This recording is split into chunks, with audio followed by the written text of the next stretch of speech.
학생 여러분 반갑습니다. 세계신화 과목의 두 번째 동영상 강의 같이 시작해 보도록 하겠습니다.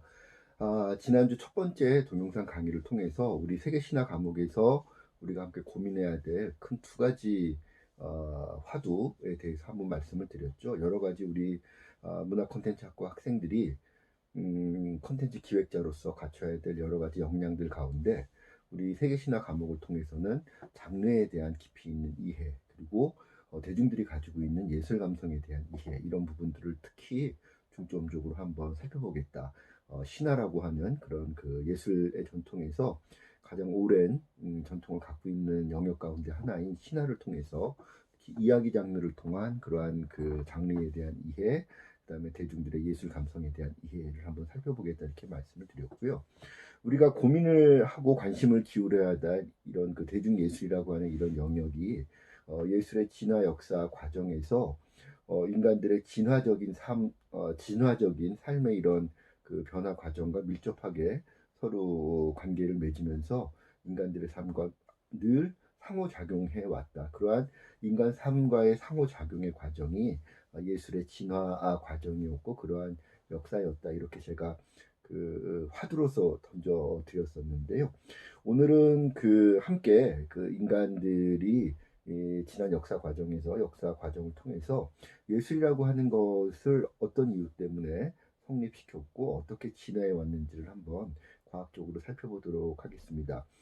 그것이 제가 지난 첫 번째 동영상 강의에서 우리가 굉장히 주의해야 된다고 말씀을 드렸던 그런 그 예술에 대한 예술이 어떤 독립적인 그런 영역이고 인간들의 일상과 동떨어진 별도의 가치를 추구하는 체계이다라고 하는 오해로부터 우리가 벗어날 수 있게 하는 그러한 출발점, 사고와 이론적인 출발점이 되는 그런 이야기들입니다. 그래서 오늘은 예술의 그런 성립부터 발전 과정들을 한번 차근차근 살펴보도록 할 텐데요.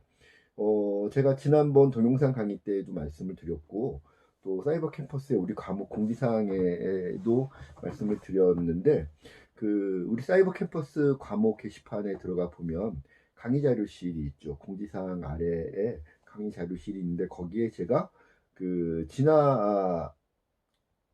다윈주의 장르 연구라고 하는 그런 강의 자료를 제가 지금 올려놨습니다. 그런데 조회수가 생각보다 많지 않아요. 우리 수업 듣는 학생들이 50명인데 강의 자료를 지금 이렇게 그 확인한 사람들이 20명이 안 되는 것 같아서 지금 강의 자료를 아직 준비하지 않은 상태로 지금 동영상 강의 영상을 틀었다면 잠깐 멈춤 버튼을 누르고 다시 사이버 캠퍼스에 들어가서 강의 자료실에 올라가 있는 다윈주의 장르 이론이라는 제목의 강의 자료를 다운받아서 파일을 좀 같이 넘겨보거나 아니면 출력을 해서 페이지를 넘겨가면서 같이 볼 수 있도록 하겠습니다.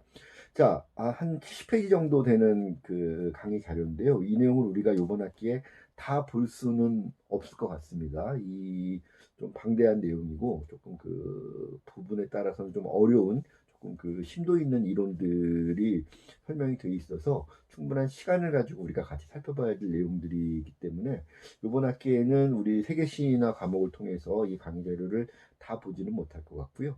주로 예술 연구 영역에서 예술의 진화 역사와 또 어떤 기능과 기여를 우리 인간들의 삶에 예술이 해왔는지를 살펴보는 내용들 중심으로 이 강의 자료 내용들 가운데서 같이 살펴볼 수 있도록 하겠습니다. 오늘은 여러분들 강의 자료 보시면 13페이지부터 같이 봐주시면 되겠습니다. 혹시 제가 이 강의 자료를 처음에 올렸을 때 페이지 넘버링이 안 돼 있는 강의 자료를 올렸다가 중간에 한번 제가 그 편집을 다시 해서 올렸거든요. 그래서 혹시 예전 페이지 넘버링이 안 돼 있는 강의 자료를 갖고 있는 학생들은 다시 강의 자료실 확인해 보시면 넘버링이랑 그 다음에 이렇게 그림 같은 것들 누락 없이 제가 다시 편집을 다 해놓은 강의 자료 올라가 있으니까 그 자료들을 준비해서 같이 봐주셨으면 좋겠습니다. 자, 오늘은 그러면 13페이지부터 한번 내용들을 쭉 살펴볼 텐데요. 오늘은 먼저 그 예술의 기원에 대해서 한번 같이 살펴볼 수 있도록 하겠습니다. 예술의 기원에 대해서 여러 가지 그런 그 설명들이 여러 학문이나 이론 관점에서 설명들이 있어 왔는데, 우리 수업은 제가 지난주에 말씀드렸던 것처럼 기존의 장르 연구의 성과들과 함께 다윈주의의 관점, 진화주의의 관점을 예술 연구에 적용을 한 그런 이론들을 두 가지 큰 그런 그 접근 관점, 이론적 배경으로 우리가 이론적 틀로서 한번 활용을 해보겠다 말씀을 드렸는데, 오늘 제가 말씀드리고자 하는 부분들은 예술의 기원에 대해서 진화적인 관점에서 우리가 한번 살펴봤을 때 그 어떤 그 예술의 진화 경로들이 있었으며, 그런 예술의 진화 경로에서 예술이 어떤 의미와 가치를 가질 수 있었는지, 어떤 기여를 인간들의 삶에 해왔는지를 한번 살펴볼 수 있는 내용들이어서 한번 예술의 기원에 대한 진화적 설명들을 살펴볼 수 있도록 하겠습니다.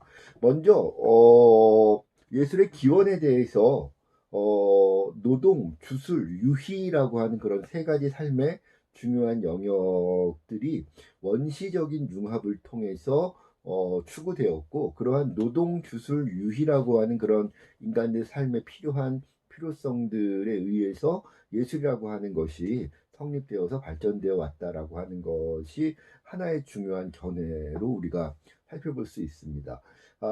이러한 견해는 그 진중권 씨라고 하는 그런 그 미학자가 있죠. 뭐 굉장히 많이 알려져 있는 분이고, 미학 오디세이라고 하는 책을 통해서 많은 미학적인 그런 이론들을 그 정립해서 그 한국에 소개했던 그런 학자인데, 이분이 쓰신 미학 오디세이에 서술되어 있는 그런 그 예술의 기원에 대한 그런 주장입니다.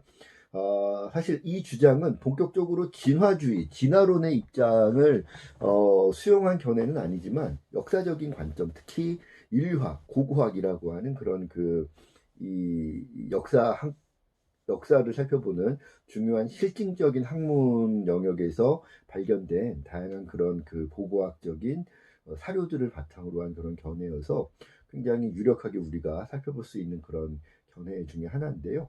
뭐 내용들은, 강의 자료 내용들을 여러분들이 살펴보시면 이해는 충분히 되실 텐데, 핵심부터 말씀을 드리면, 진중권 씨가 이야기하고 있는 그런 그 노동기술 유희의 원시적인 융합으로서의 예술의 견해는 주로 이제 구석기 시대 때부터 그 성립되어서 고고학적으로 발굴된 그런 선사시대 유물들을 통해서 예술의 기원들을 살펴본 그런 내용들입니다. 예를 들면 뭐 알탑이나 동굴벽화 같이 구석기 시대에 동굴에서 생활을 했던 우리 선사시대의 선조들이죠.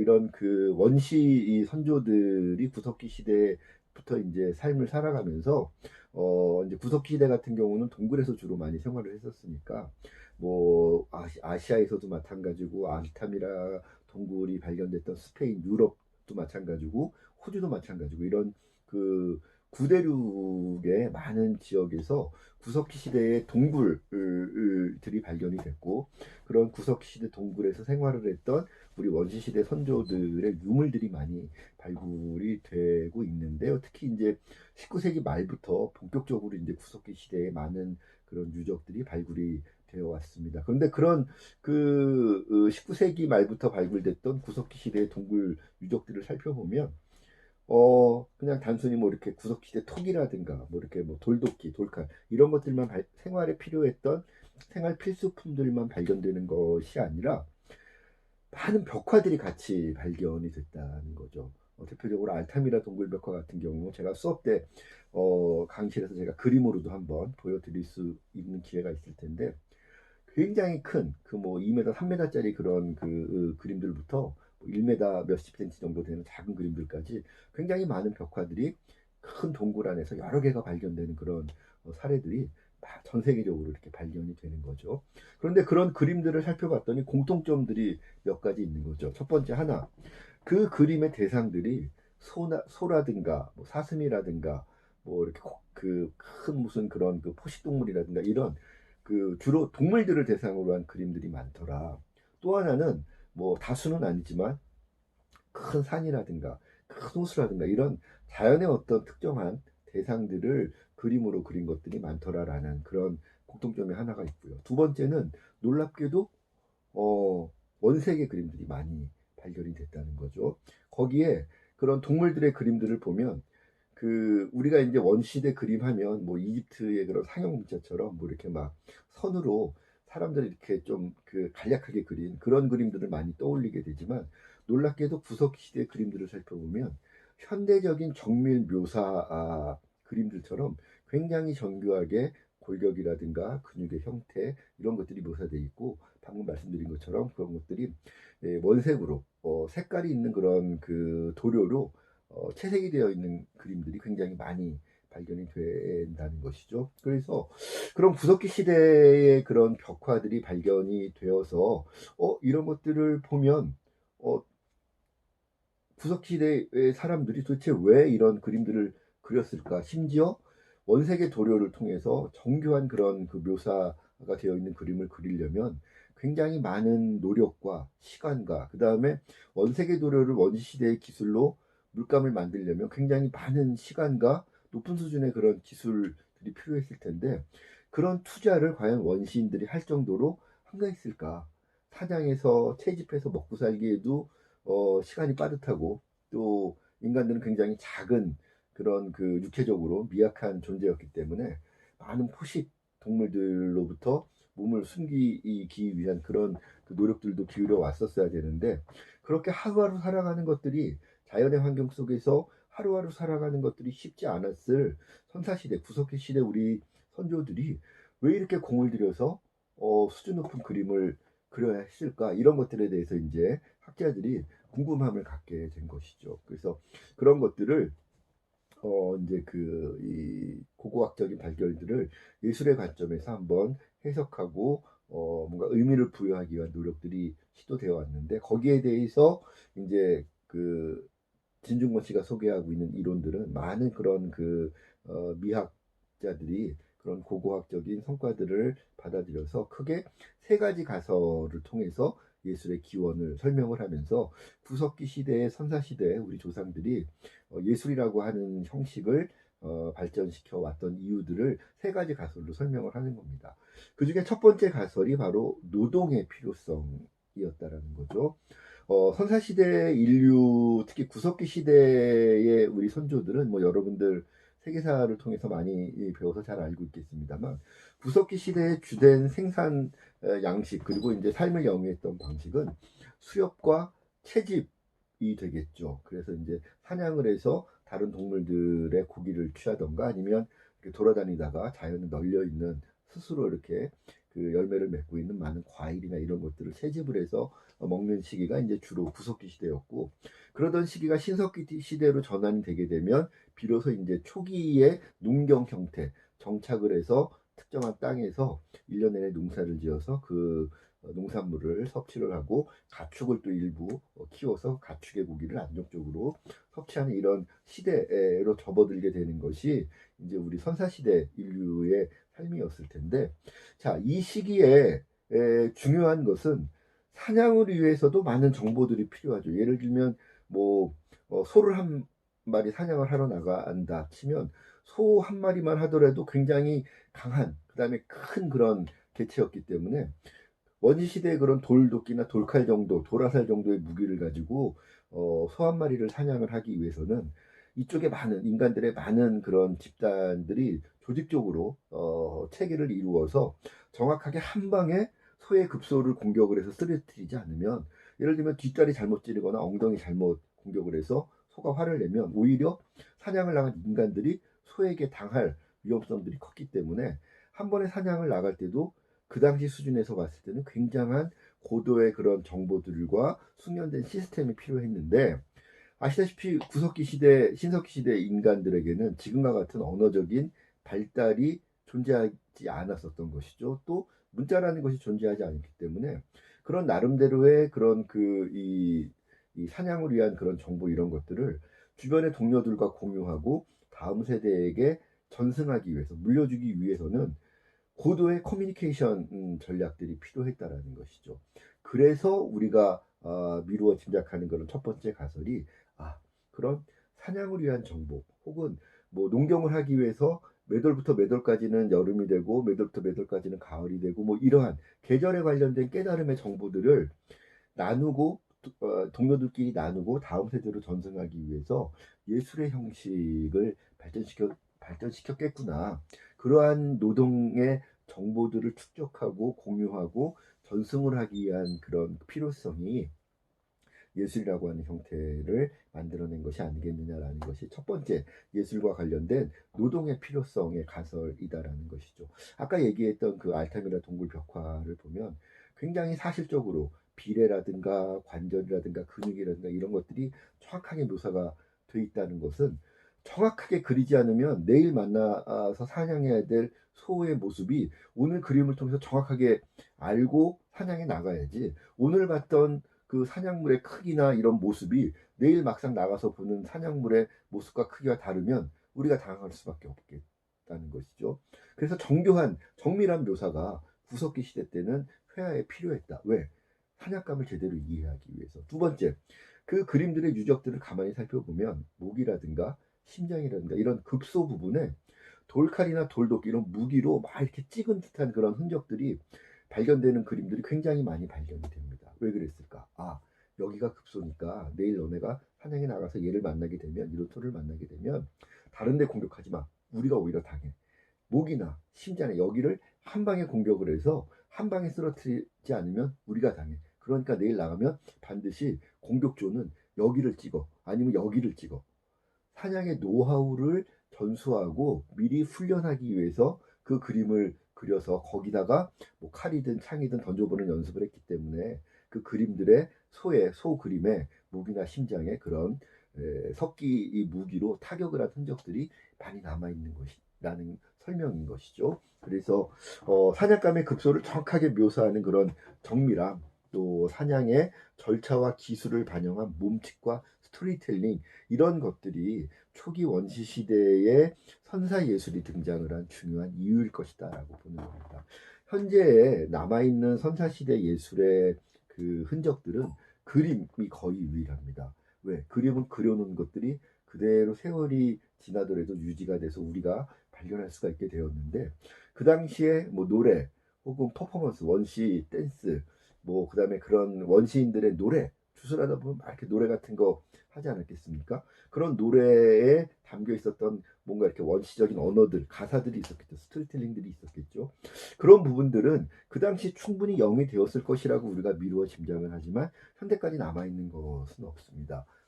음악이라든가 스토리텔링이라든가 퍼포먼스와 관련한 선사시대 예술들의 그 흔적은 현재는 직접적인 증거들은 없다. 다만 뭐 아마존이라든가 이런 그 원시 시대의 삶을 상당 부분 많이 그 보존하고 있는 그런 그 종족들이 현재에도 살아남고 있잖아요. 그런 부족들의 생태적인 것들을 관찰을 통해서 연구 함으로써 그 결과들을 통해서 우리가 한번 미루어 짐작을 할 수 있다는 것이죠. 그래서 현대까지 존속하고 있는 원시 부족들의 그런 예술적인 행위와 현대까지 남아있는 선사시대 미술의 어떤 그 유적들, 이런 것들 우리가 같이 종합적으로 살펴봤을 때 첫 번째 가설이 충분히 성립할 수 있는 것이다. 아, 선사시대의 우리 선조들은 노동의 어떤 정보라든가 또 이런 그 여러 가지 그런 그 기술들, 절차들, 이런 것들을 같이 쉽게 공유하고 기억하고 또 그런 것들을 다음 세대에 남겨주기 위해서 예술이라고 하는 형식을 발전시켜서 활용해 왔을 것이다라고 보는 것이죠. 그런데 이러한 첫 번째 가설, 노동의 필요성 때문에 예술을 성립시키고 발전시켰을 것이다라고 하는 그런 가설과 함께 또 하나 강력하게 제기되고 있는 두 번째 가설은 주술의 필요성 때문에 예술이라고 하는 형식이 발전되어 왔을 것이다라는 가설이라는 것이죠. 이 이야기는 뭐냐면 그 당시 선사시대 우리 인류의 지적 수준에서는 그 당시 인류가 깨닫고 있었던 지적 수준과 또 그 지적 수준을 통해서 이해하고 있는 자연에 대한 이해도가 그 당시에는 가장 최고 수준의 하이엔드 수준의 과학적인 인식이었겠으나 그런 인식을 그런 인식이 전파되기 위해서는 그러한 깨달음에 대한 믿음이 있어야 되는데, 그 당시 과학적인 어떤 이해 수준에 의한 설명으로서는 자연의 많은 현상들을 신뢰감 있게 받아들이게 하는데 한계가 있을 수밖에 없다라는 것이죠. 예를 들면 우리는 깜깜한 밤이 되었다고 해서 내일 아침에 해가 뜨지 않을 것을 두려워하진 않습니다. 왜? 밤이라는 현상도 알고 있고 아침이라는 현상도 알고 있지만 밤이라는 현상과 아침이라는 현상 사이의 인과관계를 현대인들은 과학적으로 잘 이해할 수 있습니다. 왜? 지구가 자전을 하기 때문에 아침이 되었다가도 밤이 될 수 있고 밤이 되었다가도 아침이 되는 것이다. 왜? 해가 여기 있고 달이 여기 있는데 지구가 자전을 하다 보니까 우리가 지금 있는 그 대한민국이 자전을 통해서 해에 가까워지면 대한민국은 아침이 되고 반대편에 있는 미국은 밤이 되는 것이지만 또 이게 또 한 바퀴 돌아서 대한민국이 달에 가까워지면 밤이 되었다가 다시 태양에 가까워지면 다시 아침이 되는 것이다. 우리는 자전이라고 하는 이 원리 때문에 아침과 밤이 번갈아 가면서 순환한다라는 것을 이해하고 있는 것이죠. 그러니까 원리를 이해하기 때문에 밤이 되었다고 해서 아침이 오지 않을 것을 두려워할 이유가 없다라는 것입니다. 그런데 선사시대의 우리 원시 선조들은 아침이라는 현상과 밤이라는 현상은 오랜 경험을 통해서 이해했지만 왜 아침과 밤이 서로 자리를 바꾸는 것인지에 대한 원리를 이해하기에는 그 당시에는 지적 수준이 과학적인 그런 그 인식의 수준이 높지 않았다는 것이죠. 그럴 때 경험적으로 누군가는 야, 내가 기다려 봤더니 아침이 되니까 아침이 될 거 걱정하지 않아도 돼. 왜? 우린 자전하니까. 이렇게 설명을 하면 좋은데 그 이유를 설명을 할 수 있는 원리를 이해하고 있지 못하다 보니까 불안감을 잠재울 수 있는 다른 필요성들이 있었다는 겁니다. 인간은 사회적으로 불안함이 공포심이 지속이 되면 사회적인 삶의 유지가 굉장히 어렵습니다. 지금 우리가 코로나 사태 때문에 굉장히 그 팬데믹이라든가 이런 그 상황을 우리가 맞이하게 됐는데 우리가 지금 맞이하게 되는 공포가 육체적으로 바이러스에 감염될 것을 걱정하라는 그런 그 육체적인 걱정도 있지만 사실은 이게 확산되는 거에 따라서 막 인간들의 공포심이 지금 조장되다 보니까 여러 가지 사회적인 삶이 흔들리는 것을 우리가 목격하고 있지 않습니까? 예를 들면 마스크가 떨어질 것에 대한 공포심 뭐 이런 것들 우리나라가 지금 그런 공포심을 잘 극복하고 있는 사회지만 당장 뭐 미국만 하더라도 휴지 사재기하면서 휴지가 동의난다라든가 타이레놀이 필요하다라고 또 WHO에서 발표하니까 타이레놀을 사재기한다라든가 또 마스크를 쓰고 있는 동양인들을 공격한다라든가 뭐 이런 모습들이 지금 미국과 유럽에서 많이 나타나고 있지 않습니까? 모르니까 코로나를 치료할 수 있고 감염되지 않을 방법에 대해서 모른다고 생각을 하니까 공포감이 밀려오게 되고 이 삶이 지금 내가 어제까지 믿었던 삶의 질서가 유지되지 않을 것이다라는 유지되지 어려울 것이다라는 그런 공포감이 몰려오니까 지금 미국이나 유럽이나 일부 국가들에서 나타나는 그런 사재기라든가 뭐 폭력적인 성향들 나타나게 되는 것이죠. 현대인들이 이럴진데 과거에 우리 선조들은 더욱더 그런 공포심이 아주 무섭게 다가왔을 겁니다. 그럴 때 누군가 집단의 현명한 리더는 야, 내일 아침 기다리면 아침이 와. 이런 것들을 우리 구성원들이 믿고 의지할 수 있게 만드는 무언가가 필요했을 거라는 것이죠. 그것이 내일이면 올 거야. 또 지금 막 겨울에 너무 춥지만 따뜻한 봄이 올 거야. 이런 것들을 믿게 만드는 그런 그 하나의 믿음의 체계로서 주술이라고 하는 것이 선사시대의 우리 선조들에게는 반드시 필요했었다는 것입니다. 야, 봐, 우리 동네에 저 멀리 저 산에 가보면 큰 백곰 한 마리가 있지. 이 백곰이 우리 일대에서는 가장 센 개체야. 그런데 저 곰이 알고 봤더니 어마어마한 신적인 그런 그 영험함을 갖고 있는 존재여서 저 곰이 우리 지가 살아가고 있는 이 영토의 모든 질서를 관장하고 있어. 곰이 우리를 지켜주고 있고 곰이 자연의 질서를 이루고 있기 때문에 곰이 아침과 밤을 번갈아 가서 우리에게 오게 질서를 만든 거야. 그래서 곰이 우리를 지켜주는 한 아침은 와. 곰이 우리를 지켜주는 한 봄, 여름, 가을 돌아가면서 기다리면 봄이 오고 여름이 와. 뭔가 그 우리가 깨달은 현상들 간의 인과관계, 질서를 이해하고 믿게 만들기 위한 뭔가의 믿음의 체계가 필요했는데 그런 믿음의 체계가 바로 원시시대 때 주술이라고 하는 그런 형태로 필요했었고 주술이라고 하는 목적을 달성하기 위해서는 예술이라고 하는 형식이 굉장히 중요했을 거라는 거죠. 왜? 곰이란 어떤 존재일까?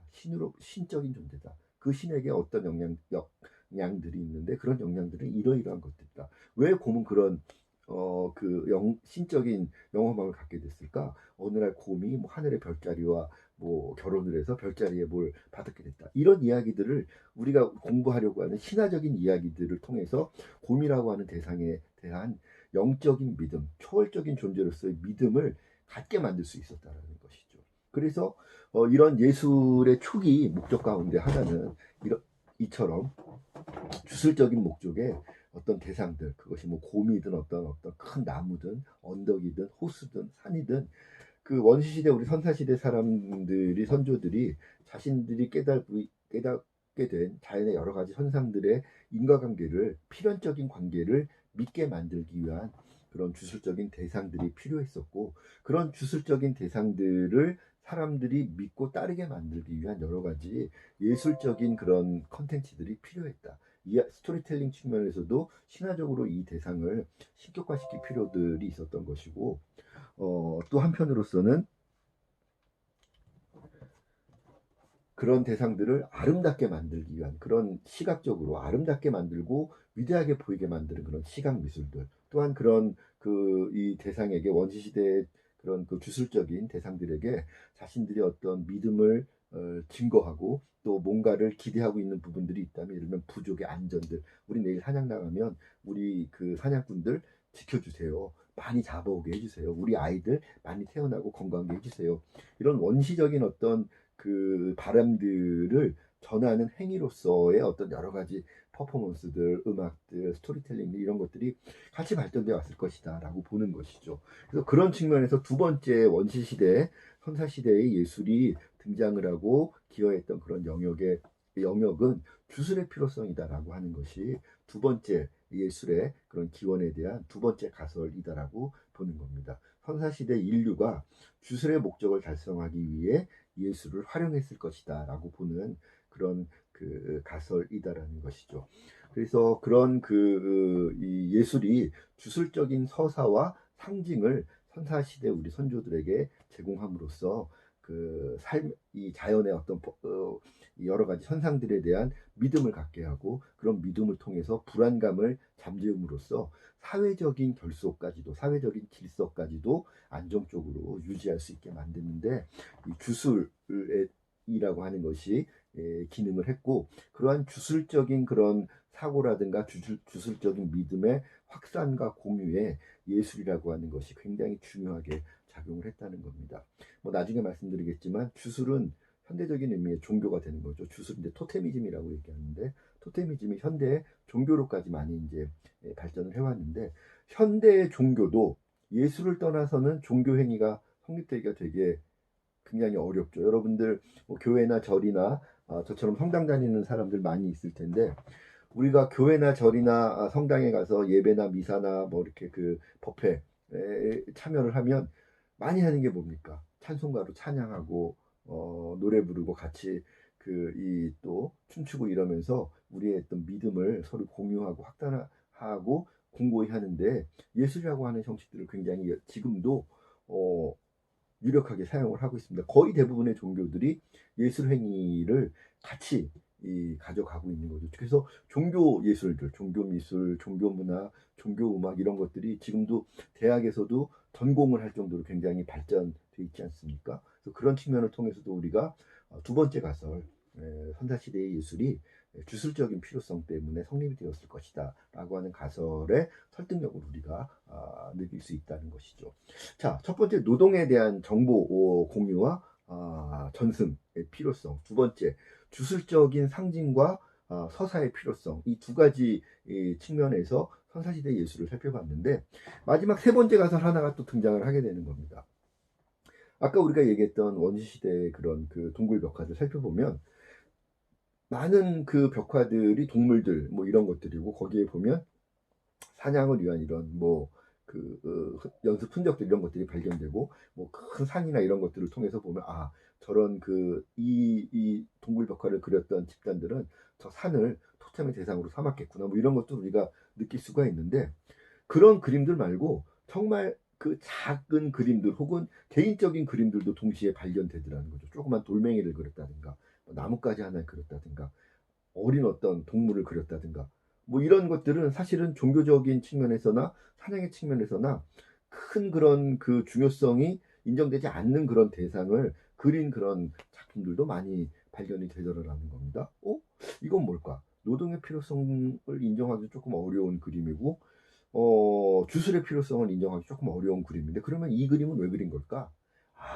이 그림은 그냥 심심하니까 시간이 남는 시간을 즐겁게 보내기 위해서 유희의 필요성 때문에 이런 그림을 그린 개체들도 있었겠구나라는 추측이 가능하더라는 거죠. 우리는 그 한국 사람들은 특히 이 밤을 좋아하죠. 밤 문화가 굉장히 발달한 나라가 우리나라여서 우리나라 사람들은 퇴근하고 해 떨어지면 그때부터 신나게 놀러 가기 시작을 합니다. 극장들 사람들 많이 모이는 시간이 7시, 8시 그때부터 이제 그 피크 타임이 돼서 평일날은 많은 사람들이 영화나 공연을 보러 가고 또 술 마시는 사람들, 뭐 놀러 가는 사람들 밤이 돼서 신나게 놀러 갑니다. 왜?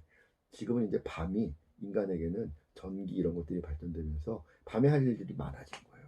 그리고 밤이 낮만큼이나 환해요. 그러니까 인간들이 오히려 더 즐겁게 놀 수 있는 시간이 현대에는 밤이라고 하는 시간이 되어 있어서 밤 시간을 알차게 보내는 게 얼마나 인싸적인 삶이냐 뭐 이런 시대가 되어 있지만 자 선사시대 인류에게는 전기라고 하는 게 없었겠죠. 불이라는 것도 쉽게 인간의 역사에 불이라는 게 들어온 것도 만년이 채 되지 않습니다.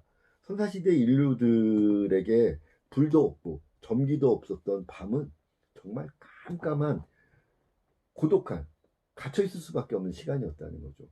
밤이 되면 인간은 어두우면 아무것도 못 봐요. 근데 인간을 잡아먹는 포식자들은 밤에 오히려 더 인간을 잘 사냥감을 잘 캐치합니다. 그러니 밤이 되면 인간은 제일 좋은 방법은 어디 숨어서 동굴 같은 데 짱 박혀가지고 포식자들의 눈에 안 띄는 게 장땡이었던 거죠.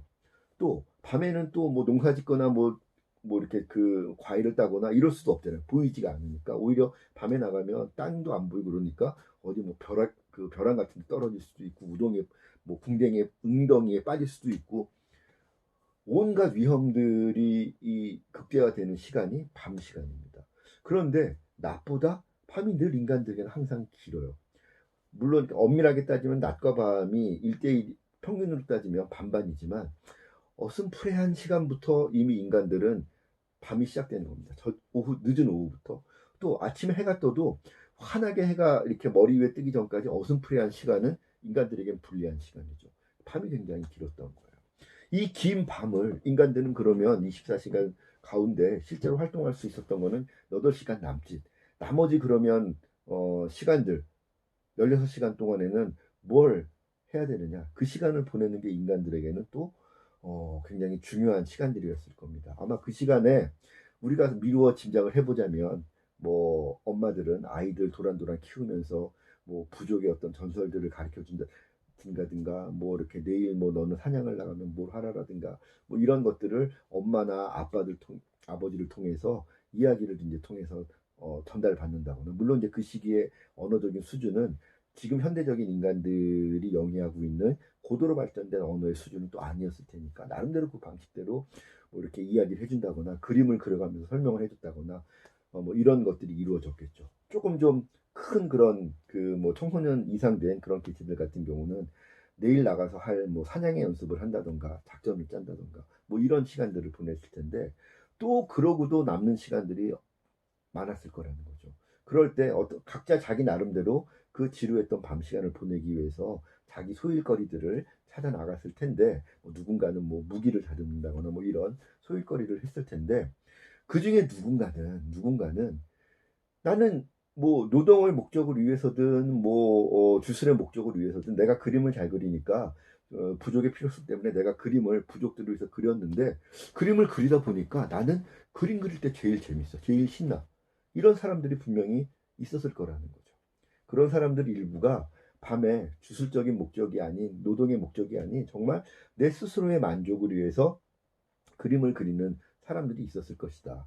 또 누군가는 이야기를 만들어내는 사람들이 있었을 것이다. 누군가는 노래나 춤을 추는 사람들이 있었을 것이다. 라는 것이죠. 그래서 긴 인간들의 휴식 시간을 즐겁게 보내기 위한 그런 필요성, 유의의 필요성 때문에도 예술이라고 하는 형태는 유력하게 선사시대의 인간들의 삶에 작용을 했을 것이다 라고 보는 겁니다. 그래서 이처럼 선사시대의 예술의 기원에 대해서 노동, 주술, 유의라고 하는 세 가지 필요성 때문에 선사시대의 예술이 성립되어서 발전되어 왔을 것이다 라는 것이 이제 그 세 가지의 가설인데, 이 세 가지 가설은 각각 독립적으로 나머지 가설을 배척을 하지 않습니다. 세 가지 가설은 서로를 인정할 수밖에 없다는 것이죠. 우리가 지금 살펴봤던 것처럼 선사시대 인간들은 노동을 해야만 먹고 살았던 것이고, 선사시대 사람들의 과학적인 그런 인식의 수준에서는 주술이 없었다면 노동을 할 수가 없었던 것이죠. 주술적으로 그런 믿음을 갖고 있어야만 노동을 위한 사회적인 삶을 영위할 수가 있었고, 노동을 위한 이런 정보들이 전달될 수 있었기 때문에 또 주술에 대한 필요성은 노동에 대한 것과 밀접하게 관계를 맺을 수밖에 없었고, 유희의 필요성도 노동과 주술의 필요성과 같이 융합될 수밖에 없었습니다. 왜? 사람들은 휴식을 충분하게 취하지 않으면 노동도 주술도 할 수 없었다는 것이죠. 또 노동과 주술을 위해서 여러 가지 예술 활동을 해줘야 되는 그런 개체들은 모든 사람들이 다 그림을 잘 그리고 노래를 잘 부르고 이야기를 만들어주진 않았을 것이기 때문에, 쉬는 시간에 유희를 위해서 시간을 보낼 수 있는 그 시간에 예술적인 자기 기량의 열마를 즐겁게 할 수 있는 그런 기회가 또 그 예술적인 소양을 갖춘 구성원들에게 보장이 충분히 되어야만 이 사람들의 어떤 예술적인 활동들이 나머지 이 또 구성원들에게 노동적인 측면이나 주술적인 측면에서 유의미하게 작동할 수 있었을 것이다. 그런 측면에서 노동, 주술, 유의라고 하는 이런 세 가지 선사시대 예술의 기원과 관련된 가설들은 함께 세 가지 필요성들이 함께 융합을 할 수밖에 없었다. 그래서 우리가 선사시대의 예술은 노동의 필요성, 주술의 필요성, 유의의 필요성이 원시적으로 융합체를 이루고 있었던 것이다라고 가설을 세워서 우리가 살펴볼 수 있다라는 겁니다. 그래서 선사시대의 예술은 이러한 세 가지 요인들이 구분할 수 없는 한 덩어리로 존재했다라고 이제 우리가 해석할 수 있는 것이고요. 그것이 원시 예술의 형태를 이루었다라고 보는 것입니다. 그래서 이것이 당시로서는 선사시대 그 당시로서는 유일한 지식 체계이자 정보 저장과 전달의 수단이 될 수밖에 없었다라는 거죠. 다른 우리가 책이 그 당시에 있었던 것도 아니고 무슨 인터넷 이런 그 저장 장치가 있었던 것도 아니고 USB가 있었던 것도 아니고 우리가 지금 동영상 보는 유튜브 같은 이런 미디어가 있어서 이런 지식이나 정보들이 같이 공유되고 이럴 수 있는 시대가 아니었기 때문에, 예술이라고 하는 것이 그 당시로서는 선사시대로서는 유일한 지식 체계이자 정보 저장 전달의 수단이었고, 그것을 통해서 선사시대 사람들이 세계를 인식하는 자연과 또 관계를 맺으면서 사회를 이루고 있는 이런 모든 세계에 대한 그런 가장 과학적인 서사였던 것이다라고 보는 것이죠. 그러한 것이 이제 진중권 씨가 미학 오디세이라고 하는 책을 통해서 주장을 하고 설명을 하고 있는 부분들이죠. 물론 이제 이것이 진중권 씨 개인의 어떤 혼자만의 주장이라기보다는 많은 미학자들이 그런 아까 얘기했던 인류학적인 고고학적인 그런 발견들을 통해서 함께 토론하고 의논하면서 학설로서 정립시키고 있는 하나의 흐름이다라고 보는 것입니다. 그래서 예술이라고 하는 것이 선사시대부터 인간들의 삶에 있어서 과학이라든가 언어라는 것이 발달하기 이전 시기, 역사라는 것이 기록되지 않았던 선사시대 때부터 예술은 인간들과 노동, 주술, 유희의 이런 필요성들 때문에 중요하게 인간의 삶과 밀접하게 관계를 맺으면서 성립되었고, 그 이후에도 현대에 이르기까지 인간들의 진화 역사 과정에서 예술도 함께 진화 발전해 왔다라고 우리가 살펴볼 수 있다는 것입니다. 자, 이렇게 보니까 우리가 지난 시간에 얘기했던 예술이라고 하는 것이 인간들의 삶과 완전히 분리되어서 독립된 미적인 어떤 가치를 추구하는 그런 독립된 세계이다라고 우리가 주장하는 것이 굉장히 오해일 가능성이 높다라는 하나의 깨달음을 우리가 얻을 수 있다라는 것이죠. 자, 이러한 그 예술의 기원과 관련해서 특히 이제 그 현대에는 그 많은 유물로서 남아 있지는 않지만 여러 가지 신화라든가 종교의 이 이 교리들을 통해서 원시시대 때부터 쭉 전승되고 있는 이야기 예술의 기원들도 우리가 살펴볼 수가 있는 것이죠. 특히 이제 이러한 그 예술의 역사에서 이야기라고 하는 것이 그 눈에 보이는 유물로서는 많이 남아있지 않지만 구전되어 왔던 이런 그 내용으로서는 굉장히 오래전부터 인간들에게 존재해 왔었고 예술의 역사에서 굉장히 오랜 전통을 갖고 있는 영역이 이야기 영역이다라는 것들이 많은 미학자들이 예술을 연구하는 학자들이 인정을 하고 있는 부분인데 예술의 기원과 함께 그러면 이야기의 기원에 관해서 우리가 좀 더 살펴볼 필요가 있겠다라는 것이죠. 우리가 또 수업이 신화, 이야기를 살펴보는 수업이기도 하거니와 제가 지난번 첫 번째 동영상 강의에서도 말씀드렸던 것처럼 이야기 예술이 모든 다른 그런 예술 장르들과 비교해 봤을 때 이야기를 통해서 재미와 감동을 수용을 하고 감상을 하고 서로 공유하는 이런 방식이 다른 예술들과 비교해 봤을 때 훨씬 더 영향력이 큰 그런 그 부분이 영역이 이야기 예술 영역이기 때문에 이야기에 대한 기원을 우리가 좀 더 구체적으로 살펴볼 필요가 있다라는 것이죠. 자, 이야기 예술의 기원에 관해서도 굉장히 많은 그런 이 학자들이 설명을 하고 있고 특히 진화 심리학, 다윈주의 관점에서 예술의 기원을 연구하는 학자분들도 이야기 예술의 기원에 관해서 굉장히 많은 학설들을 내놓고 있는데 오늘은 여러분들이 많이 알고 있는 그런 그 역사학자 가운데 유발 하라리라고 하는 학자가 있죠. 사피엔스라는 책으로 전 세계적인 베스트셀러 작가로서도 잘 알려져 있고 유발 하라리는 그 역사학자인 것이죠. 자, 유발 하라리도 자신의 저서 사피엔스를 통해서 인류의 역사의 기원을 살필 때 예술의 기원을 굉장히 중요하게 언급을 하고 있습니다. 그래서 오늘은 유발 하라리가 자신의 저서 사피엔스를 통해서 밝히고 있는 이야기 예술의 기원은 어떤 설명을 하고 있는지를 한번 같이 살펴봄으로써 이야기 예술의 기원에 관해서 한번 우리가 고찰을 해볼 수 있도록 하겠습니다. 자, 21세기, 20세기, 21세기 이렇게 넘어오게 되면 생물학을 비롯한 여러 과학 분야의 성과들을 바탕으로 예술의 기원에 대해서 좀 더 과학적인 설명을 하고자 하는 그런 그 진화적인 설명들, 정교한 진화적인 설명들, 진화적인 학설들이 등장을 하기 시작을 했고 유발 하라리의 견해가 바로 이처럼 생물학을 진화 생물학을 비롯한 여러 가지 뭐 인지과학이라든가 뇌과학이라든가 진화 발달학 뭐 이런 학문들의 성과들을 통해서 정교하고 과학적으로 이런 이야기 예술의 기원을 설명을 하고 있는데요. 유발 하라리가 그런 학자들 가운데 한 사람이라는 것이죠.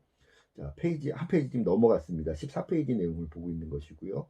자, 유발 하라리는 진화 생물학과 진화 심리학의 새로운 성과들을 전제해서 예술의 기원을 특히 이야기의 기능과 진화를 중심으로 설명을 하고 있습니다.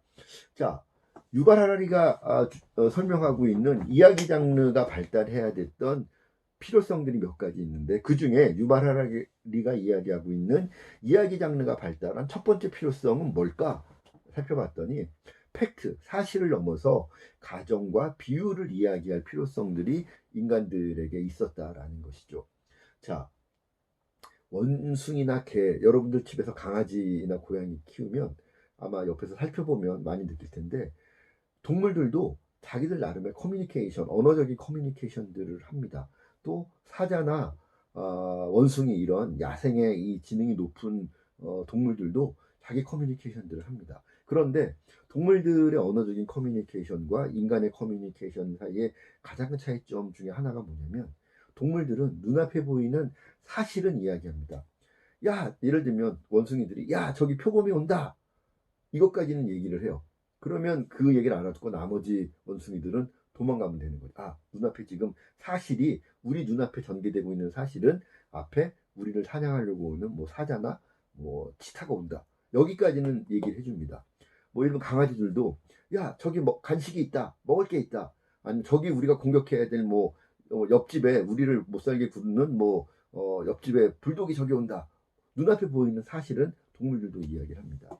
그런데 인간들의 정교한 언어적인 진화는 팩트를 눈앞에 있는 팩트만을 전달하는 차원을 넘어서 시제를 넘나드는 표현을 할 수가 있었다는 것이죠. 예를 들면 내가 지금 눈앞에 보이는 것은 아니지만 오늘 아침에 있었던 경험을 오늘 저녁에 자기 동료들에게 이야기해 줄 수 있는 역량을 인간들은 가질 수 있었다라는 거죠. 그 능력은 동물들이 다른 그 생명체들이 지구상에서 누리지 못했던 인간만이 누릴 수 있었던 그런 역량 가운데 하나였던 것이죠. 예를 들면 야 내가 오늘 아침에 그 호숫가를 지나가다 보니까 새벽에 해뜰 무렵에 사자들이 무리를 지어서 물을 먹더라. 야 그러니 우리는 그러면 새벽에는 물가에 가지 말자. 이런 얘기를 인간들은 하게 되는 겁니다. 또, 야, 그러면 사자들을 이렇게 보니까 꼭 사자들은 뭐 암사자들은 새끼들이랑 같이 다니지만 수사자들은 혼자 다니고 있는데 그러면 우리가 암사자를 공격하는 것보다는 수사자를 공격하는 게 낫겠다. 근데 수사자를 공격할 때 걔들은 앞발이 강하고 잘 물려고 하니 앞에서는 우리가 약을 올리고 유인만 하되 공격은 뒤에서 하자. 왜? 사자가 앞만 보니까. 뭐 이런 이야기들을 가정을 통해서 뭔가 이렇게 이 작전을 짤 수 있는 이런 이야기들을 인간들만이 할 수 있는 능력으로 인간들에게 변이가 일어났다라는 것이죠. 그래서 아까 얘기했던 것처럼 동물들은 눈앞에 보이는 것만을 이야기하고 과거의 어떤 기억을 전달하지 못하는 그런 언어적인 한계를 갖고 있는 반면에 인간은 경험을 기억을 했다가 동료들에게 전달할 수 있는 능력이 어느 순간부터 인간들에게는 등장하기 시작했다. 그런 능력들을 활용을 할 수 있는 필요성들에 의해서 인간들의 이야기는 가정과 비유를 이야기할 수 있는 수준까지 나아갈 수 있었다는 거죠. 자, 아까 얘기했던 것처럼 해 뜨면 우리는 사자들이 거기 물 마시러 오니까 우리가 혼자서는 가지 말자. 그런데 우리가 만약에 그때 그럼 우리는 뭘 할까? 과거의 경험에 기반했지만 내일 아침에 일어날 일들을 우리가 가정을 해서 이야기를 할 수 있게 된다는 거죠. 또 그 다음에 야 사자는 번개처럼 빠르고 들소는 바위만큼 크니까 우리는 조심해야 돼. 이런 것들처럼 그 어떤 정보의 중요성이나 위험함의 크기들을 강조해서 이야기할 수 있는 것들을 인간들은 발달시켜 올 수 있었다는 것입니다.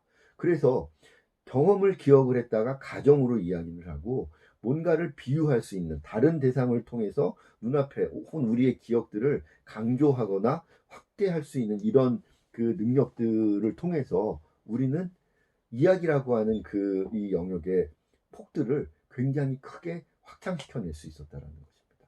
가정과 비유가 없다면 인간들의 이야기 예술은 얼마나 재미가 없겠어요.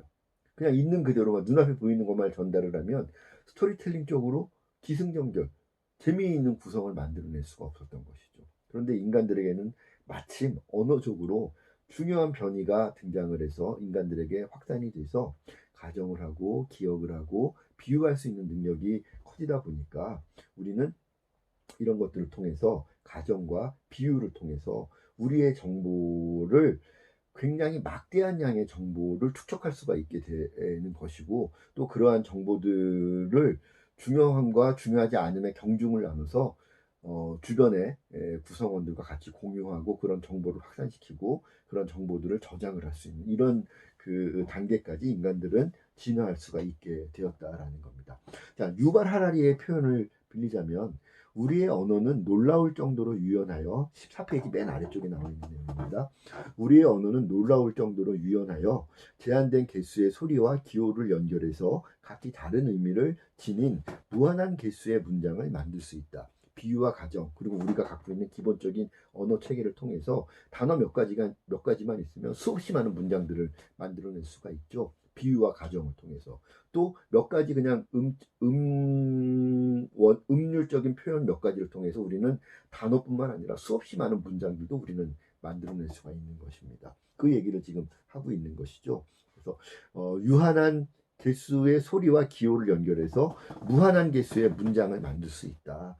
이를 통해서 막대한 양의 정보를 받아들이고 저장하며 소통을 할 수 있다라고 하는 그런 설명을 유발 하라리는 하고 있습니다. 그래서 유발 하라리가 이야기하는 첫 번째 우리 이야기 예술이 발전을 할 수 있었던 첫 번째 필요성들은 가정과 비유를 통해서 무언가를 강조하고 전달하고 확산시키고 기억에 저장해야 되는 그런 필요성들 때문에 이야기라고 하는 것이 비약적으로 발전을 하고 확산할 수 있었다라는 첫 번째 필요성을 얘기하는 것이죠. 가정과 비유의 필요성. 우리는 가정을 하고 그 필요성들을 강조할 수 있어야만 많은 정보들을 이야기로 축적하고 저장하고 공유할 수 있었다라는 것입니다. 자, 유발 하라리가 이야기하는 선사시대 인간들에게 이야기가 중요했던 두 번째 필요성은 평판 관리의 필요성입니다. 자, 인간들은 아까 얘기했던 것처럼 굉장히 육체적으로 나약한 존재였기 때문에 필연적으로 무리를 이루어서 사회를 이루어서 집단 생활을 하는 방식을 진화시켜 왔습니다. 우리의 문화로서 진화시켜 왔던 거죠. 그래서 선사시대 때부터 인간들은 그런 집단을 이루어서 살아야 할 수밖에 없었는데 무리를 이루어서 집단이 이루어서 살기 위해서는 인간들은 평판에 대한 관리가 굉장히 중요할 수밖에 없었다는 것이죠. 아무리 이 무리가 뭐 선사시대 때는 부족 중심의 사회였다고 하지만 보통 그 선사시대 무리 이 유물들을 살펴보면 한 무리의 구성원들이 수십 명에서 많게는 100여 명 정도의 무리를 이루어서 생활을 했다라고 합니다. 그런데 수십 명이 넘어가는 그런 이 사이즈가 돼서 뭐 100몇 명까지 이렇게 사이즈가 커지면 누가 정말 나를 도와줄 수 있는 사람인지 겉으로는 친해 보이지만 저 중에 누군가는 내 뒤통수를 쳐서 나에게 해코지할 수 있는 사람인지 이런 것들을 가려내는 것이 인간들의 사회적인 삶에서는 굉장히 중요한 그런 사회적 삶의 영역이 될 수밖에 없었다라는 겁니다. 사회적인 협력을 하면서 인간들은 살아야 됐지만 모든 사람들이 나에게 우호적이지만 않았다. 그게 인간들이 맞이했던 사회적인 삶의 현실이었다라는 것이죠. 그래서 사회적인 협력이라고 하는 것은 그 무리 안에서 누구는 누구랑 친하고 누구는 누구랑 사이가 안 좋고 이런 것들을 재빨리 살펴내는 게 인간에겐 굉장히 중요했습니다. 왜? 내가 협력하고자 하는 유력한 사람이 친한 사람들이 누군지를 빨리 파악해서 그 무리에 속해야 되고 내가 친하고자 하는 사람이 미워하는 사람이 사이가 안 좋은 사람이 누군지를 빨리 캐치해야만 내 교우 관계가 내가 친해지고자 하는 사람에게 오해를 받지 않고 내가 원하는 방식으로 원하는 집단 안에 구성원으로서 살아갈 수가 있었다라는 것이죠. 그래서 사회적인 협력은 무리 안에서 누가 누구를 미워하는지, 누가 누구와 또 잠자리를 했는지, 누가 어떤 사람은 정직하고 어떤 사람은 거짓말을 잘하는지 이런 것 등등등등을 빨리 캐치하는 것이 사회적인 삶을 유지하는 데 굉장히 중요한 정보들이었다라는 겁니다.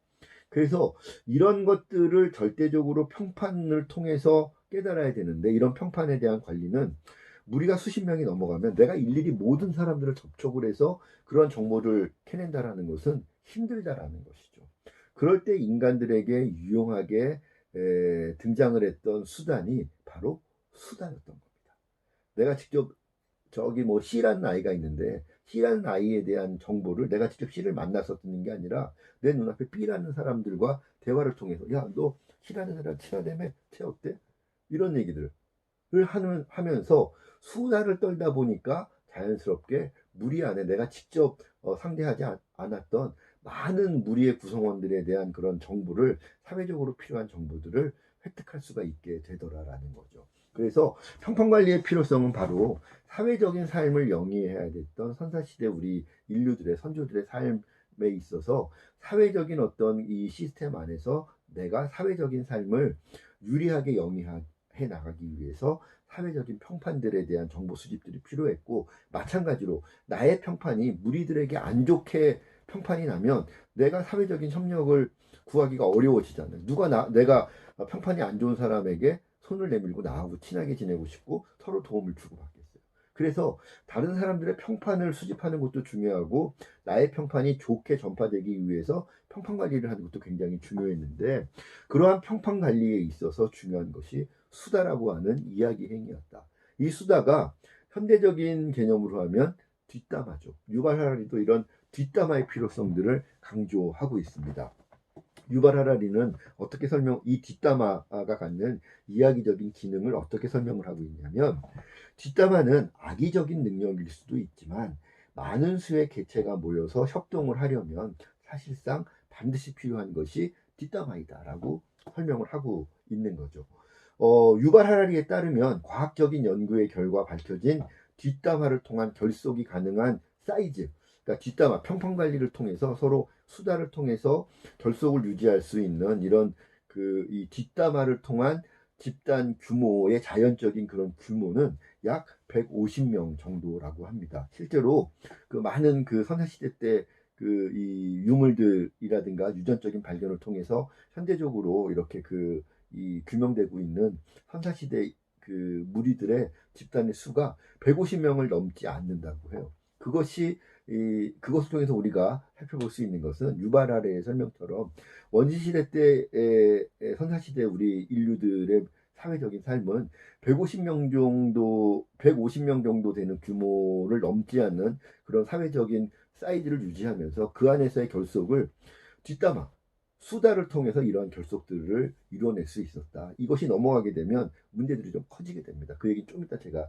더 말씀을 드리도록 하겠고요. 어쨌든 이 구석기 시대, 신석기 시대까지 150명 정도의 자연적인 그런 그 이 사이즈를 통해서 뒷담화를 통해서 그 선사시대 우리 인류들은 집단의 결속, 사회적인 그런 결속과 유대 이런 것들을 유지할 수가 있었다라고 하는 것이죠. 그래서 인간의 언어, 그다음에 인간의 이야기가 진화한 것은 두 번째 중요한 필요성.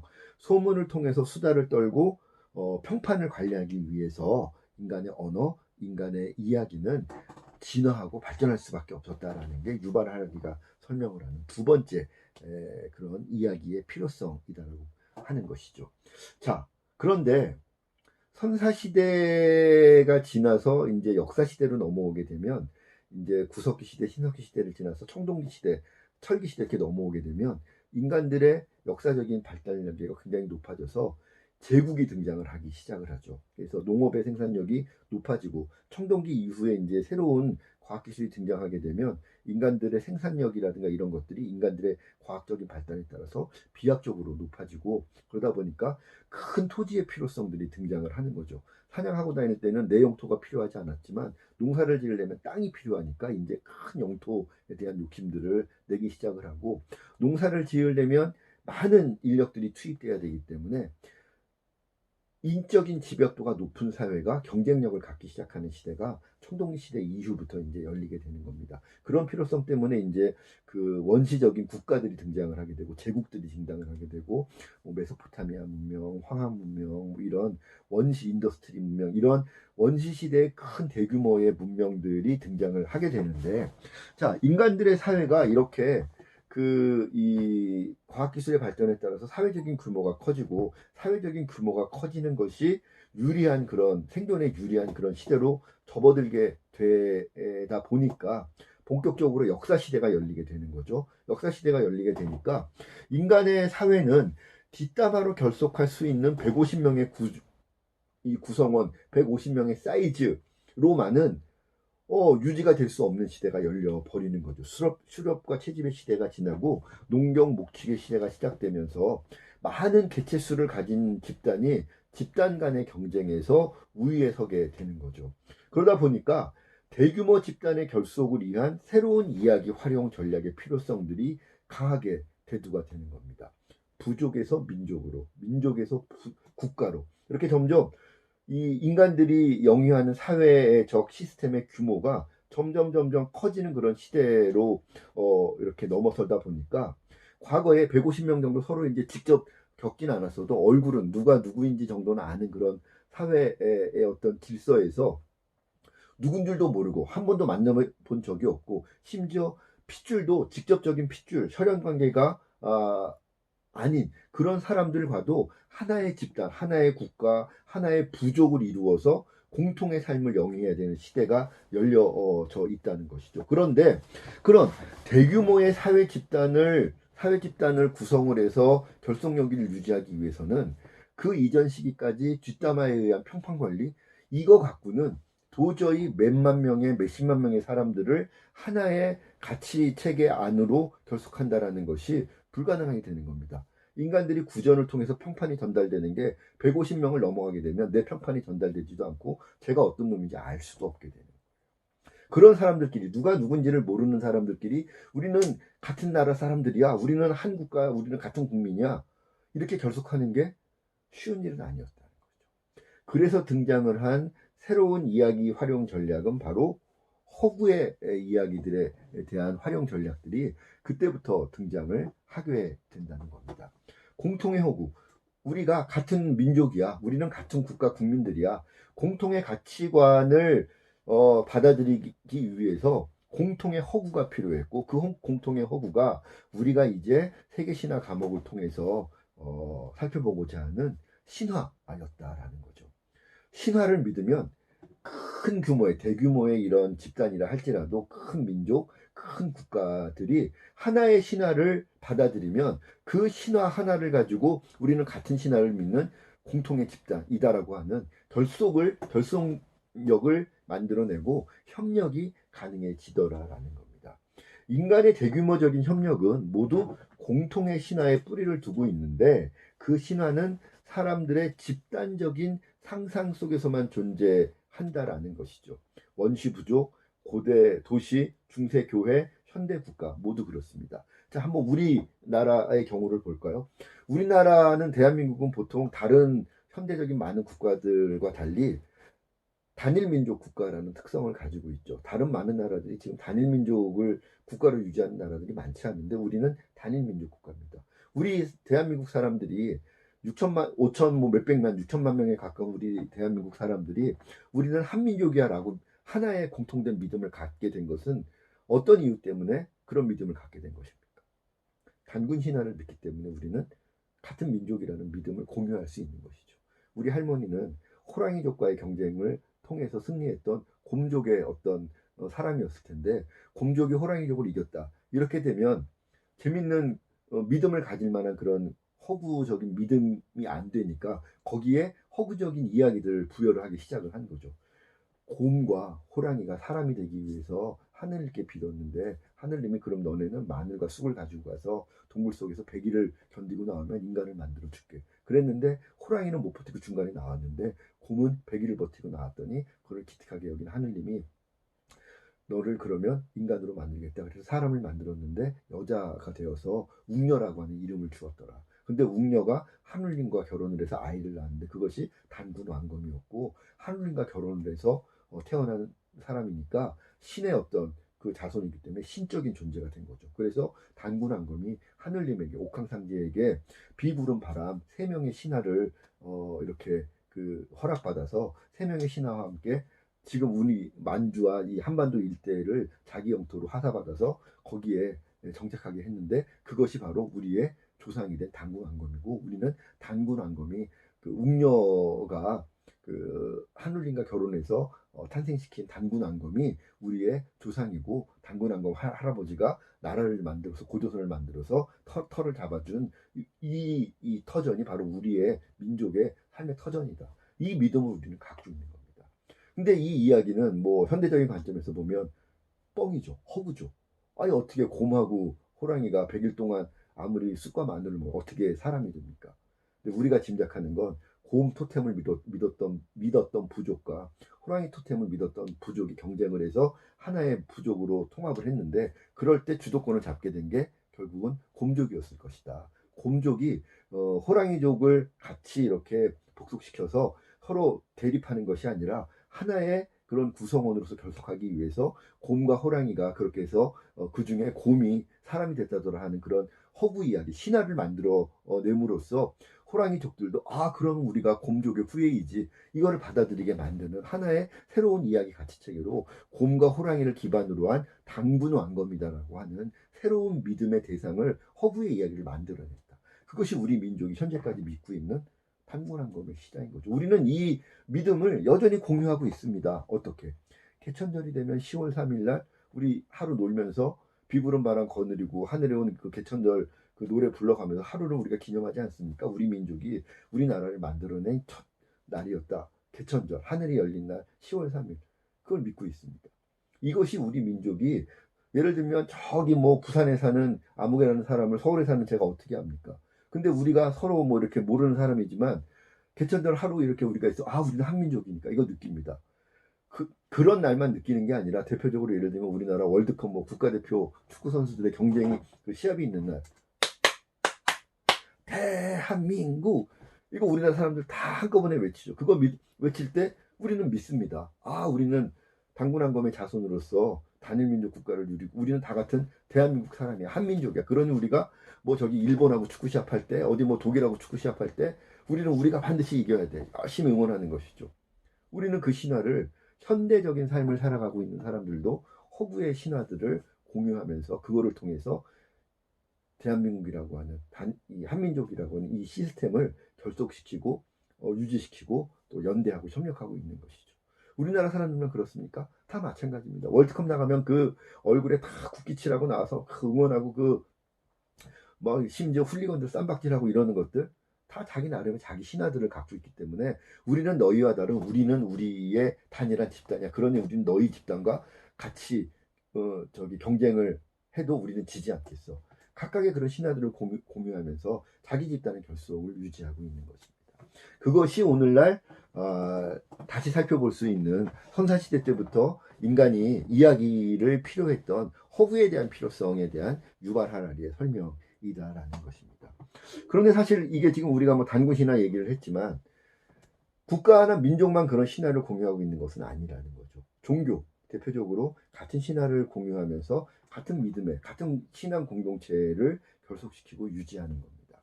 성경에서는 예수님과 관련된 신화들, 이슬람에서는 마호메트와 관련된 그런 신화들, 불교에서는 부처님과 관련된 신화들, 뭐 힌두교에서는 그 수없이 많이 등장을 하는 그런 힌두교 신들에 관련된 그런 신화들, 그런 신화를 통해서 종교적인 믿음의 체계들을 정립하고 있는 것이고, 정립된 종교적인 신화를 통해서 같은 종교를 믿는 사람들끼리는 우리는 기독교인, 우리는 뭐 이슬람 교인, 뭐 우리는 불교인, 자기 그 신앙 공동체의 그 집단의 결속과 믿음의 연대, 유대 이런 것들을 공고히 지켜가고 있는 것이죠. 심지어 종교, 민족, 국가뿐만 아니라 현대 사회를 지탱을 하는 많은 사회적인 시스템들도 허구에 기반한 이야기의 힘을 빌어서 지탱하고 있는 겁니다. 예를 들면 법, 정의, 인권, 경제, 금융, 기업, 정부 이런 것들도 어느 하나 사람들이 지어내서 서로 들려주고 신뢰하는 이야기 이 체계 안에서만 존재하는 것이지 인간들이 공유하는 이야기 바깥에서 과연 이런 것들이 존재할 수 있을까요? 여러분들 대한민국 정부는 눈에 보입니까? 청와대가 우리 정부입니까? 아니면 대통령, 문재인 대통령의 얼굴을 보면 그게 정부입니까? 정부는 그런 게 아니죠. 많은 시스템들과 가치 체계들이 융합된 복합체를 이루고 있는 것인데 그 정부라는 시스템에 대한 믿음, 이야기에서 나오는 겁니다. 우리는 정부라고 하는 이런 가치를 이야기적으로 받아들이고 예를 들면 민주주의, 뭐 국민의 뭐 주권은 국민으로부터 나온다, 뭐 이런 것들에 대한 믿음을 이야기적으로 우리가 공유하면서 법이라는 이야기를 우리가 다 같이 우리는 법을 믿자, 법을 따르자. 이야기적으로 믿고 있기 때문에 법에 기반한 여러 가지 정부의 시스템들이 작동할 수 있는 것입니다. 이야기를 떠나서 정부라고 하는 이런 개념 존재할 수 없는 거죠. 인권이라고 하는 개념은 어디서 우리가 발견할 수 있습니까? 이야기 안에 인권이 있는 겁니다. 역사적으로 봉건시대, 독재시대를 거쳐서 프랑스, 유럽의 그런 시민혁명을 거쳐서 우리나라 같은 경우는 4.19, 뭐 6.10, 뭐 이런 여러 가지 그런 민주화를 위한 여러 가지 그런 시민혁명의 과정들을 통해서 우리가 이야기를 공유하고 있는 거죠. 우리가 그런 선배들이 우리 아버지, 할아버지들이 피를 흘려가면서 독재자들과 싸워서 쟁취해낸 게 우리의 민주적인 권리인데 우리가 이것을 인권이라고 하자. 이야기로 우리가 공유하고 이야기로 합의하지 않았다면 인권이라고 하는 개념도 존재하지 않는 겁니다. 민주주의, 이 영역, 이야기의 시스템을 통하지 않고서는 존재하지 않는 것이죠. 삼성은 뭡니까? 삼성의 그런 노고가 삼성입니까? 그런 것들을 기업의 어떤 권리, 기업의 시스템들을 인정을 하자 우리가 이런 것들을 개인이 몸을 주고 파는 게 아니라 이런 뭐 주식의 어떤 그 주주의 권리를 통해서 이런 걸 경영 시스템들을 마련해서 이런 방식에 의해서 상품을 생산해서 마케팅해서 판매하면 이익을 어떻게 하고 이런 것들 우리가 이런 체계들을 믿도록 하자. 이것도 이야기의 기반이 없었다면 현대적인 개념의 기업들도 존재하기 어렵다는 것이죠. 주식에 대한 믿음, 뭐 한 장에 몇십만 원씩 하는 삼성전자 주식들 이야기의 관점을 벗어나면 종이 쪼가리에 불과하다는 거죠.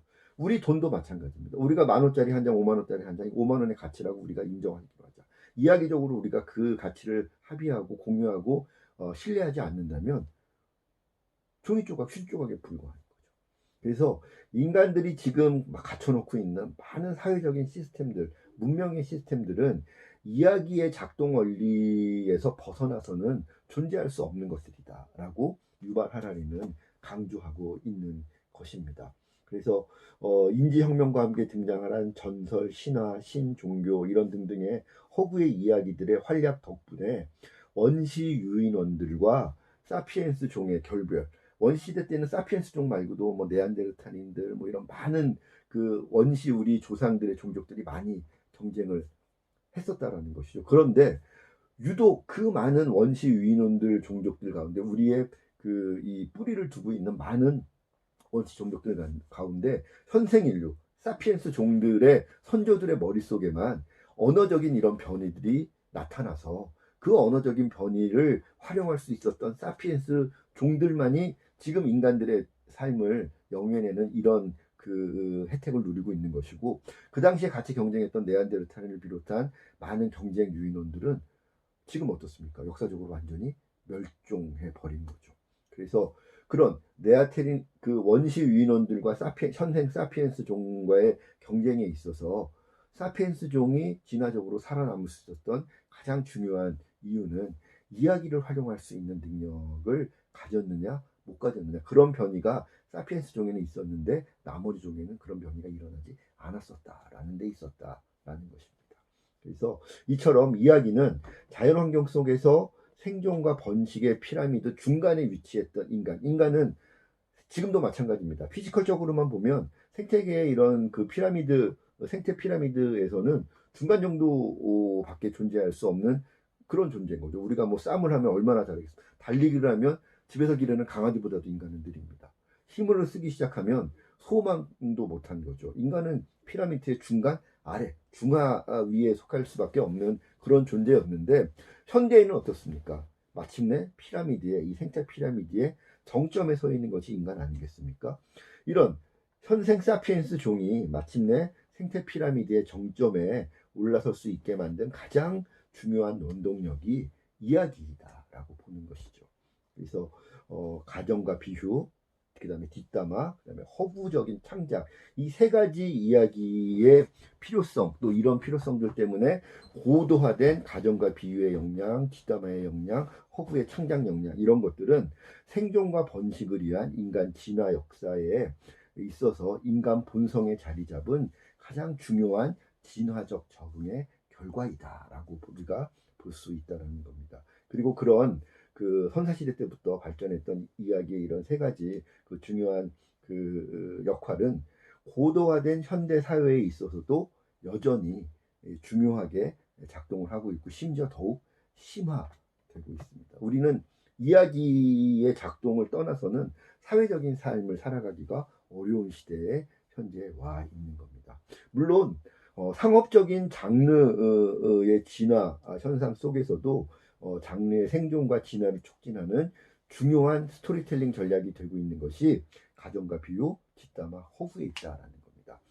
상업적인 장르 진화 현상에서 가장 그 고도 하이엔드까지 발전해 있는 이야기의 예를 우리가 몇 가지 꼽아봐도 쉽게 알 수 있습니다. 예를 들면 아이언맨 얘기 한번 해볼까요? 어벤져스 시리즈의 가장 그 첫 번째 스타트를 끊었던 아이언맨을 보면 굳이 토니 스타크가 그 사막까지 자기 무기가 판매되고 있는 것을 확인하기 위해서 갔다가 테러범들에게 납치되지 않았다면, 가정과 비유에서부터 아이언맨 이야기는 출발합니다. 그리고 중요한 거, 토니 스타크라는 인물이 더 돋보일 수 있었던 거는 토니 스타크에 대해서 끊임없이 전개되는 평판에 관련된 이야기들. 막 쟤는 나쁜 놈이야, 쟤는 뭐 여자 밝히는 놈이야. 특히 그 토니 스타크 계속 집요하게 물고 늘어지는 여자 기자 한 명 등장하면서 계속 토니 스타크에 대한 평판에 위기감도 조성을 했다가 뭐 나중에 반전의 요소 이런 역할들을 하지 않습니까? 뒷담화에 관련된 부분, 많은 이야기, 현대적인 이야기 장르에서 뒷담화에 관련된 그 플롯들은 중요한 플롯들 가운데 하나인 거죠. 그리고 궁극적으로 허구의 창작, 허구적인 그런 그 슈트를 만들어내서 존재하지 않지만 슈트 하나만, 아이언맨 슈트를 입으면 어느 빌런이든 어느 시대든 어느 공간이든 찾아가서 정의를 지킬 수 있는 슈퍼히어로가 될 수 있다. 허구의 어떤 그 설정들인 것이죠. 그래서 현대적인 장르 문학의 이야기, 상업적인 그런 그 장르 이야기의 진화 현상 속에서도 현대에 있어서도 그런 그 특정한 장르의 생존과 진화를 촉진하는 중요한 스토리텔링 전략으로서 여전히 가정과 비유, 뒷담화, 허구 이런 요소들은 중요하게 현대에도 활용이 되고 있고, 그만큼 우리가 이런 선사시대 때부터 인간들의 삶에 있어서 이야기라고 하는 장르에서 가정과 비유, 뒷담화, 허구의 창작 이런 그 요소들이 얼마나 중요한 역할들을 해왔으며 어떤 변화의 과정들을 거쳐서 현대에도 중요하게 작동을 하고 있는지, 이런 흐름들을, 이러한 원리들을 맥락을 통해서 정확하게 이해를 하고 있어야만 우리가 과거의 신화들이라든가 과거의 그런 그 이야기 장르 작품들을 이해하고 그런 이야기들이 어떤 역할과 의미들, 기여를 했는지를 분석하는데 중요한 그런 그 판단의 틀로 삼을 수 있을 뿐만 아니라, 현대에 이르러서도 새로운 이야기를 창작을 해서 많은 대중들과 새로운 커뮤니케이션 관계를 창출하기 위해서도 이러한 가정과 비유, 뒷담화, 허구의 창작이라고 하는 이야기 장르 고유의 기능들을 잘 이해하고 있어야만 새로운 커뮤니케이션에 활용을 할 수 있는 자기 스토리텔링 전략들을 만들어낼 수 있다라는 것이죠. 자, 오늘 그 또 긴 시간 동안 1시간이 또 넘었네요. 제가 가급적이면 1시간 안에 동영상 강의를 좀 맞춰서 여러분들이 집중을 하는데 좀 도움을 드리고 싶은데, 이게 또 내용들이 아무래도 또 학기 초에 중요한 내용들이다 보니까 1시간 안에 이걸 좀 끊지를 못하고, 또는 좀 시간이 조금 더 1시간보다 지나게 됐는데, 어쨌든 여러분들 오늘 살펴봤던 이야기들이 우리가 앞으로 살펴봐야 될 신화, 또 신화를 통해서 살펴봐야 될 이야기 예술의 원리들, 또 이야기 예술이 인간들의 삶에 기여하는 그런 그 의미와 가치, 이런 것들을 이해하는데 굉장히 중요한 인식의 기초가 되는 내용들이기 때문에 여러분들이 좀 중요하게 살펴봐 주시기를 바라겠고요. 동영상 강의가 끝났다고 강좌로 탁 덮고 끝 하지 마시고, 이게 동영상 강의로 들으시면 이 내용들이 아마 강의실에서 제가 여러분들 얼굴 보고 눈빛 보면서 하나하나 이렇게 살에 들어가면서 이렇게 말씀드리는 것만큼 그렇게 아마 깊이 있게 이해가 되기에는 한계가 있다는 생각이 듭니다. 그래서 오늘 동영상 강의 내용들 한번 리마인딩 하시면서, 뭐 그래봐야 강의 자료로 한 두세 페이지 되는 내용입니다. 우리 오늘 살펴봤던 것이 13페이지, 14페이지, 15페이지 정도까지 지금 살펴봤는데요. 한 3페이지, 4페이지 정도 되는 그런 내용들이니까 한번 여러분들이 다시 한번 동영상 강의 내용들 리마인드 하면서 한 3페이지 정도 되는 강의 자료 분량들 여러분들이 좀 다시 읽어보면서 숙지할 수 있도록 좀 해주시고요. 이런 것들을 여러분들이 동영상 강의 기간에 잘 숙지를 해주셔야 우리가 강의실에서 만나서 본격적으로 모둠 활동하고 할 때 여러분들이 좀 더 이렇게 자연스럽고 능수능란하게 내용들을 이끌어 갈 수 있을 거란 생각이 듭니다. 그래서 여러분들 한번 다시 강의 자료 내용들 숙지해 주시는 과정들 꼭 가져주시기를 부탁을 드리겠고요. 자, 어쨌든 아직까지 학교에서 별도의 공지가 없었기 때문에 우리가 4월 1일 날 수요일 날은 강의실에서 만나게 현재는 예정이 되어 있습니다. 그래서 강의실에서 만나게 되면 16페이지 예술의 적응적 특성에 대한 진화 심리학의 설명들부터 살펴보면서, 그런 이야기 예술의 진화 과정 우리가 간단하게 살펴봤는데, 그런 이야기 예술을 포함을 한 예술이라고 하는 이런 영역들이 인간들의 삶에 구체적으로 어떤 기여를 했고, 인간의 본성과 예술이라고 하는 영역이 얼마나 밀접한 관계를 맺고 있는지를 좀 더 구체적으로 살펴볼 수 있는 시간들을 갖도록 하겠습니다. 다음 주에 강의실에서 꼭 만나 뵐 수 있도록 그렇게 저도 기대를 하겠고요. 여러분들도 그렇게 기다려 주십시오. 혹시 만에 하나 코로나 사태의 전개에 따라서 혹시라도 동영상 강의나 뭐 이런 것들이 연장되게 되는 상황이 만에 하나도 발생이 되면, 제가 그 사이버 캠퍼스 공지사항란에 어떤 식으로 동영상 강의 추가하게 되면 진행할 건지 이런 부분들 제가 그때그때 공지사항 올릴 테니까, 여러분들 그 강의실 강의가 시작되기 전까지는 꼭 그 사이버 캠퍼스 그 우리 과목 공지사항 게시판을 좀 수시로 확인을 해주시기를 부탁을 드리겠습니다. 제가 동영상 강의 때는 과제를 아직은 내드리지 않고 있는데, 동영상 강의 때 너무 과제까지 제가 여러분들한테 부담드리지 않도록 할 테니까 본격적으로 여러분들 모둠 활동을 통해서 같이 즐겁게 할 그런 과제들 강의에서 만나게 되면 시작할 수 있도록 또 그 부분도 제가 진행을 하겠습니다. 혹시 그 부분도 상황 변화가 생기게 되면 공지사항에 제가 공지를 올리도록 하겠습니다.